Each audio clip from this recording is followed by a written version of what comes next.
Hello friends, मेरा नाम विकास है और एक बार फिर से वीआरएसएससी के ऑफिशियल चैनल पर आप सभी का स्वागत है। फ्रेंड्स, आज हमने हिंदी का क्वेश्चन पेपर ले रखा है। ये कक्षा 10वीं का क्वेश्चन पेपर है। इसका कोड 801 एचएफ है और यह फतेहपुर डिस्ट्रिक्ट में आया हुआ क्वेश्चन पेपर है।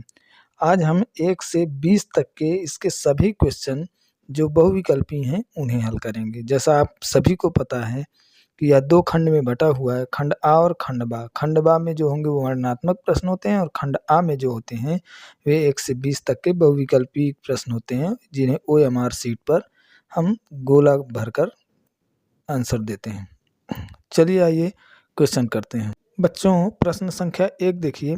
आचार्य रामचंद्र शुक्ल प्रसिद्ध हैं कहानी लेखन के लिए, बी नंबर में उपन्यास लेखन के लिए, सी में आलोचना साहित्य के लिए और डी में नाटक लेखन के लिए। ये सभी को जानना चाहिए कि आचार्य रामचंद्र शुक्ल ने अपने जीवन में सबसे ज़्यादा साहित्यिक आलोचना ही किया है, इसलिए उनका ये जो आंसर दिया हुआ है इसमें पहला वाला सी ही इसका आंसर सही होगा। दूसरा क्वेश्चन देखिए। गोदान उपन्यास के लेखक हैं यशपाल हैं, प्रेमचंद, मोहन राकेश, धर्मवीर भारती। गोदान उपन्यास होरी नामक कैरेक्टर पर आधारित है और इसके जो रचनाकार हैं वो मुंशी प्रेमचंद हैं। इस सेकंड का ऑप्शन बी होगा। क्वेश्चन नंबर 3 देखिए। नीड़ का निर्माण फिर के रचनाकार हैं। हम सभी जानते हैं यह एक आत्मकथा है और यह आत्मकथा जो है वो हरिवंश राय बच्चन जी से संबंधित है। क्वेश्चन नंबर 4 देखिए। क्वेश्चन नंबर 4 लिखा हुआ है झूठा सच उपन्यास के लेखक हैं। झूठा और सच उपन्यास जो है वो यशपाल जी की रचना है। क्वेश्चन नंबर 5 देखिए। छायावाद की प्रमुख प्रवृत्ति है। छायावाद की प्रमुख प्रवृत्ति आश्रयदाताओं की प्रशंसा करना नहीं, ये रीतिकाल से संबंधित है। रीति ग्रंथों का निर्माण, ये भी रीतिकाल से संबंधित है। भक्ति भावना भक्तिकाल से संबंधित है। जबकि इसमें सी नंबर जो दिया हुआ है श्रृंगार और प्रेम वेदना, क्वेश्चन नंबर 5 का ये सी नंबर जो है इसी का ये करेक्ट ऑप्शन होगा। क्वेश्चन नंबर 6 देखिए। कलम का सिपाही जीवनी है जयशंकर प्रसाद की, प्रेमचंद की, मोहन राकेश की, आचार्य रामचंद्र शुक्ल की। बच्चों, कलम का सिपाही जो जीवनी ये रचना है ये रामविलास शर्मा जी की रचना है। इसमें जो भी ऑप्शन में दिया हुआ है एक भी ऑप्शन में करेक्ट नहीं है, बल्कि उसका जो आंसर होगा वो होगा रामविलास शर्मा। इसमें शायद हो सकता है बोर्ड एग्जाम के पेपर के दौरान जब बनाया गया होगा उस समय ध्यान न दिया हो, तो हो सकता है इसीलिए न इसका आंसर नहीं मिल रहा है। जबकि आप याद रखिएगा कि रामविलास शर्मा जी इसके राइटर हैं। क्वेश्चन नंबर 7 देखिए। घनानंद किस काव्य धारा के कवि हैं? घनानंद किस काव्य धारा के कवि हैं? रीतिबद्ध, रीति सिद्ध, रीत मुक्त, आधुनिक काल। बच्चों, ये रीतिबद्ध काव्य से संबंधित है। इनकी जो काव्य धारा है वो रीतिबद्ध है। क्वेश्चन नंबर 8 देखिए।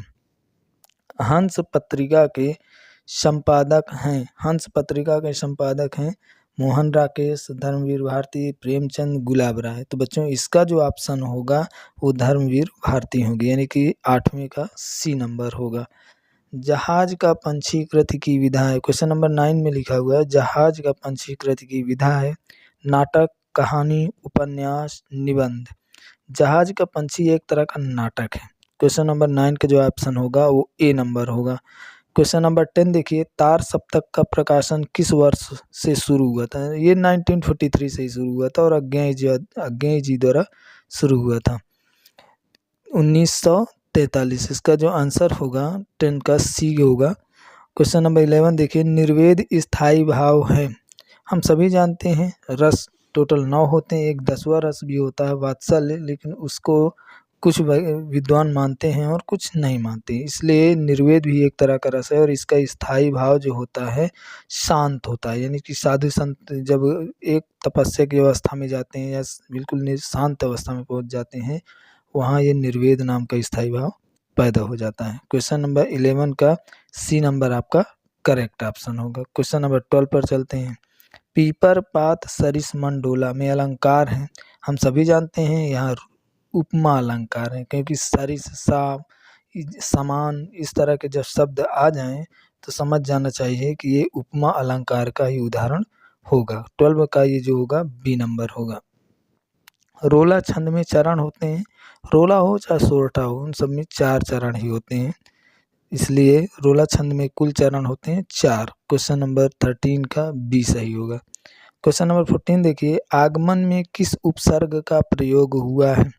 आगमन में आ और गमन, आप समझ रहे हैं, आ धन गमन, बड़ा आ लिखेंगे प्लस लिखेंगे गमन, तो यहाँ गमन मीन्स जाना, जाने का ये वाला जो शब्द है गमन शब्द, ये पूर्ण अर्थ दे रहा है, इसलिए इसका जो ये एक्सेस मटेरियल है यानी एक्सेस शब्द है ये बड़ा आ है। तो इसका मतलब जो इसका उपसर्ग माना जाएगा, उपसर्ग वे शब्दांश होते हैं जो किसी शब्द के पहले लगा करके अर्थ बदल देते हैं।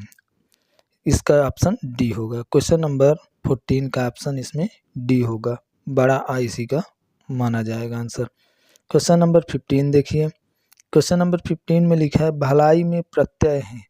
भलाई में जो प्रत्यय होगा, आप सभी जानते हैं कि प्रत्यय वे शब्दांश होते हैं जो किसी भी शब्द के अंत में लग करके अर्थ बदल देते हैं। तो भलाई में देखिए भला, भला का मतलब होता है किसी के साथ अच्छाई करना, और इसी में जब बड़ी ई जोड़ दिया जाए तो भलाई बन जाती है। यहाँ पर देखिए जो शब्द है भला, ये एक संपूर्ण अर्थ दे रहा है, इसलिए इस मेन शब्द के बाद जो जुड़ा हुआ शब्द है वो ई है, बड़ी ई।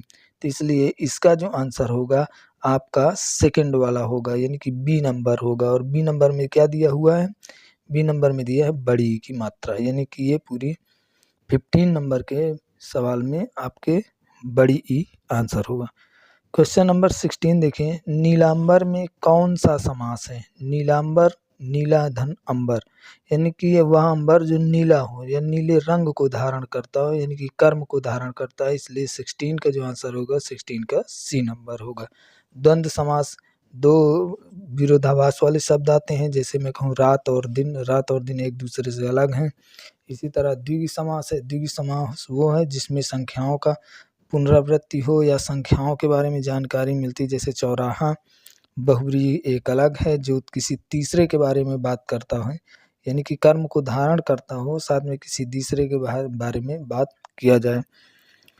क्वेश्चन नंबर 17 देखिए, आम का तत्सम है। तत्सम का मतलब होता है वे शब्द जो डायरेक्ट संस्कृत से वैसे ही आ गए हैं और उनको यूज किया जा रहा है, उन्हें तत्सम कहा जाता है। और यहाँ पर आम जो है यह तद्भव शब्द है। जैसे आम का तत्सम है, 17 का ए नंबर आम्ब दिया है, बी नंबर में आम्र दिया है, सी नंबर में अम्बु दिया है और डी नंबर में अम्म दिया है। इसका जो 17वें का बी ऑप्शन करेक्ट आंसर होगा, आम का आम्र होता है। क्वेश्चन नंबर 18 पर आइए चलते हैं। क्वेश्चन नंबर 18 में दिया हुआ है कर्तवाच्य में प्रधानता होती है। सिंपल सी बात है, कर्तवाच्य है तो कर्ता की प्रधानता होगी, भाववाच्य है तो उसमें कर्म की प्रधानता होती है।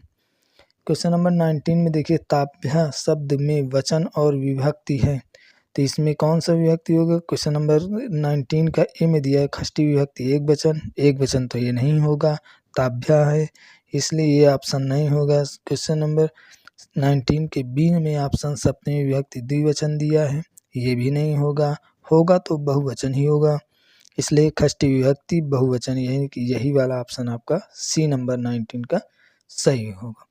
क्वेश्चन नंबर 20 में देखिए, निम्नलिखित में सर्वनाम है। काला, काला एक तरह का विशेषण है। घोड़ा, घोड़ा एक कर्ता की तरह यूज होने वाला शब्द है, यानी कि संज्ञा है। वह यहाँ पर देखिए आप सर्वनाम है, जबकि लड़का यहाँ पर जो है वो संज्ञा की स्थिति में आता है, इसलिए क्वेश्चन नंबर 20 का सी हमारा करेक्ट आंसर होगा।